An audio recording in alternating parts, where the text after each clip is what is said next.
लग दिया।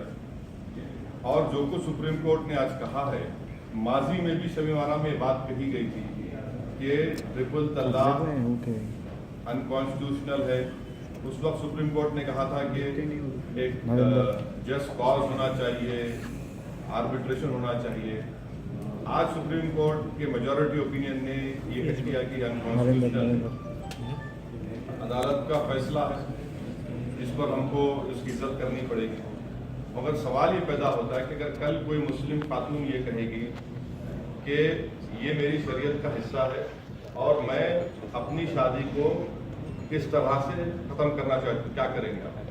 लेकिन कई मुस्लिम महिलाओं ने तो अरे आप इतने मुस्लिम भाई देखिए, जो सर्वे आप लोग हमारे पास जो सर्वे है, एक एम्पिरिकल डेटा है, वो डेटा में 1% भी नहीं है, 0.01 का सर्वे हुआ है। यकीनन ये एक बुराई है।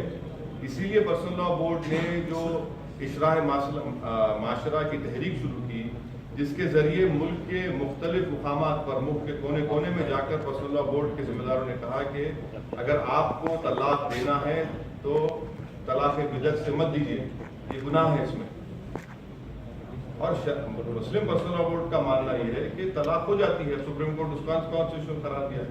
मगर कल अगर कोई खातून कहेगी नहीं मुझे नहीं रहना है शादी में, तो वो एक ये चीज़ें हैं। तो ये जजमेंट क्योंकि करीब 400 सफ़ात पर मुश्तमिल है, जजमेंट को पढ़ने के बाद ही, तफसील से पढ़ने के बाद ही मैं समझता हूँ कि इस पर अच्छी तरह से रिस्पॉन्ड किया जा सकता है।